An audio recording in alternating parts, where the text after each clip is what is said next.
नेपालले हङकङमा हुने 4 देशीय टी20 आई सिरिज मुख्य प्रशिक्षक बिना नै खेल्ने भएको छ। तर नेपाल क्रिकेट संघ क्यानले नियुक्त गरिसकेको भनिएका मुख्य प्रशिक्षक स्टुअर्ट ल अझै नेपाल आइपुग्नु भएको छैन। त्यसैले नेपालले 9 देखि 13 अप्रेलसम्म हुने सिरिज उहाँ बिना नै खेल्ने जनाएको छ।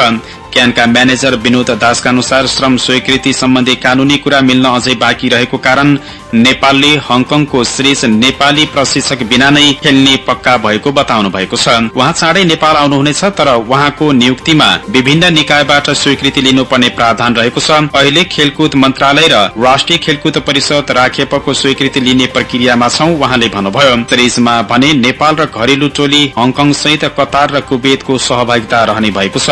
नेपालले कतारसँग खेल्दै प्रतियोगिताको शुरूआत गर्ने भएको छ। दोस्रो खेल अप्रेल 10 मा कुवेत र तेस्रो तथा अन्तिम खेल अप्रेल 12 मा हङकङसँग खेल्ने भएको छ। लीग चरणमा शीर्ष 2 टोलीले फाइनल खेल खेल्ने भएका छन्। तेस्रो र चौथो स्थानमा रहने टोलीले तेस्रो स्थानका लागि प्रतिस्पर्धा गर्ने भएका छन्। यो सिरिजमा को मुख्य प्रशिक्षक रहने भन्ने कुरा क्यानले छिट्टै नै सार्वजनिक गर्ने दासले बताउनु भएको छ। लोकल प्रशिक्षक नै जाने उहाँले बताउनु भएको छ, तर क्यानले नै आधिकारिक धारणा राख्ने उहाँको भनाइरहेको छ। क्यानले नै सार्वजनिक गर्छ। पछिल्लो समय नेपाल ए क्रिकेट टिम पूर्व कप्तान ज्ञानेन्द्र मल्लले सम्हालिरहनु भएको छ। त्यसैले उहाँ नै सिनियर टिम सम्हाल्ने अनुमान गरिएको छ। त्यसबाहेक नेपाली राष्ट्रिय टोलीका पूर्व प्रशिक्षक जगत टमाटा र नेपाल ए क्रिकेट टिमका सहायक प्रशिक्षक कलाश अली पनि क्यानसँग रहेको वैकल्पिक प्रशिक्षक रहनु भएको छ। यी मध्ये कसैले एकले टिम सम्हाल्ने दासले बताउनु भएको छ।